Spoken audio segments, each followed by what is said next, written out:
আগামী 27শে June ISKCON রথযাত্রার উপলক্ষে এক বিশেষ সাংবাদিক সম্মেলন আয়োজন করা হয়েছে। সম্মেলনের ইসকন পক্ষ থেকে বলা হয়েছে, বিশ্বর অবরোহণে শান্তির বার্তা নিয়ে এবারের রথযাত্রার শুভ সূচনা হবে। প্রতি বছরের মতো এবছরও আয়োজিত শুভারম্ভ হচ্ছে। আজকে তার জন্য আপনাদের সবাইকে আমন্ত্রণ করা হয়েছে, প্রতি বছরের নয়। আমাদের এখানে উপস্থিত রয়েছেন আমাদের ভাইস প্রেসিডেন্ট বোর্ডের মেম্বাররা। আমার নাম অনুমোহন দাস, বল্লভ চৈতন্য প্রভু এবং রাধারমণ প্রভুকে আপনারা সবাই চেনেন। তো আপনাদের নিজেদের হচ্ছে রাধারমণ প্রভু। তো 54তম রথযাত্রা এবারে আমরা অনুষ্ঠিত করতে চলেছি, 54 রথযাত্রা মহোৎসব, যেটা আমাদের শিল প্রভুপাদ অভয় চরণারবিন্দ ভক্তিবেদান্ত স্বামী শিল প্রভুপাদ আজ থেকে 54 বছর আগে এই রথযাত্রা কলকাতায় শুরু করেছিলেন, কলকাতাবাসীকে আশীর্বাদ দেওয়ার জন্য। আপনারা জানেন যে এই কল্পের সত্য যুগে ইন্দ্রদ্যুম্ন মহারাজের মাধ্যমে জগন্নাথ, বলদেব, সুভদ্রা এবং সুদর্শনের শুভ আবির্ভাব হয় এবং তৎপশ্চাৎ এই জগন্নাথ দেবের রথযাত্রা অত্যন্ত বিশেষ। অন্য কোনো ভগবানের মূল বিগ্রহকে নিয়ে বাইরে বের করা হয় না, কিন্তু জগন্নাথ, বলদেব, সুভদ্রা এবং সুদর্শন হচ্ছেন এমনই একজন ব্যক্তিত্ব, এনারা সবাই মূল বিগ্রহ ভগবানের রথে করে বাইরে বেরোয়। এবং সেজন্য শাস্ত্রে বলছে, দৌলেছে দৌল গোবিন্দ চাপিয়েছে মধুসূদন রথে চ বামন দ্রষ্টা পুনর্জন্ম না বিদ্যুৎ।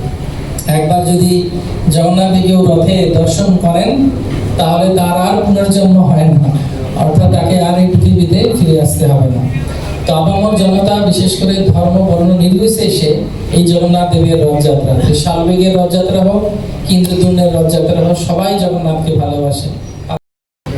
তো যে এবার আমরা বিশেষ পান্ডাল বানাচ্ছি আর বিশেষ আকর্ষণীয়, আপনারা সবাই দেখতে পারবেন। এতদিন ধরে যে প্যান্ডাল বানানো হচ্ছিল ওটা থেকে খুব না ডিফারেন্ট হবে। আর পুরী মন্দির যেরকম আছে ওই রকম প্যান্ডাল হচ্ছে, খুব সুন্দর। আর তার সঙ্গে সঙ্গে আমরা বিশেষ 56 ভোগ আয়োজন করা হয়েছে জগন্নাথজিকে। জগন্নাথজি এবার রথযাত্রা যে রুট আছে, ওই রুট যে হচ্ছে ও আলবার্ট রোড থেকে শুরু হয়ে তারপরে ল্যান্সটাউন হয়ে হাজরা হয়ে এই যে তারপর চরঙ্গি রোড হয়ে পার্ক স্ট্রিটে রথ আসবে। সেটা যেরকম নারায়ণবাবু বললেন 27 জুনে।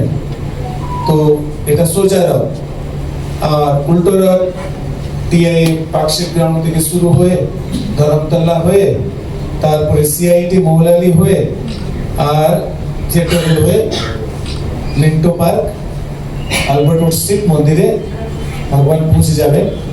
তো বিভিন্ন জায়গায় এবার কমপক্ষে 10 জায়গায় 56 ভোগ আয়োজন। 56 ভোগ আমরা বলি, কিন্তু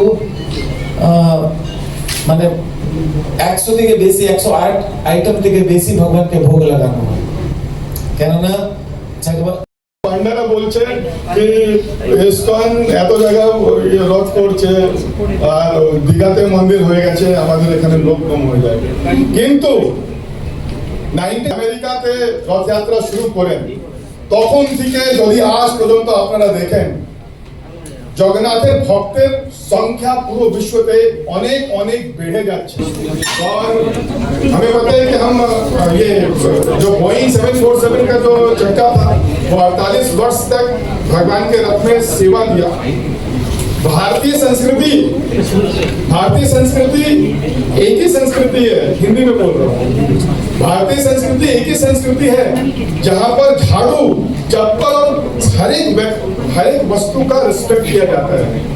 तो कोई पूछ सकता है, अरे टायर तो एक निर्जीव चीज है, लेकिन हमारे स्क्रिप्चर बताते हैं स्पिरिचुअल वर्ल्ड में कुछ भी निर्जीव नहीं होता है। इवन जो वहाँ पर चाका केन लगा তো এটা তো ভগবানের ইচ্ছা কি উনি সুখই চাকা গ্রহণ করেছে। আমাদের তো আমরা চাকা খুঁজছিলাম, বোয়িং থেকে আমরা দেখলাম কি সুখই যে ভেতরে ডায়ামিটারটা থাকে ওটা ম্যাচ হয়ে গেছে, সেই জন্য সবাই আমরা রিপ্লেস করেছি। কিন্তু আমরা দেখছি কি ইসকন কলকাতা রথে দেশ বিদেশ থেকে ভক্তরা আসে, অনেক দেশ বিদেশ থেকে লোক আসে, চাইনিজরা আসে, রাশিয়ানরা আসে, ইউক্রেনিয়ান আসে, মিডল ইস্ট থেকে অনেক দেশ থেকে লোক আসে। কিন্তু যখন ভক্তরা জগন্নাথ রথের সামনে দাঁড়ায় তখন ওরা ভাববে না যে রাশিয়ানরা ভাবে না যে ইউক্রেন থেকে এসছে, এর মধ্যে তো আমাদের শত্রুতা রয়েছে, লড়াই হচ্ছে। যখন জগন্নাথ সবার মধ্যে এসে যান তখন সবাই হাত তুলে বলে জয় জগন্নাথ, জয় জগন্নাথ।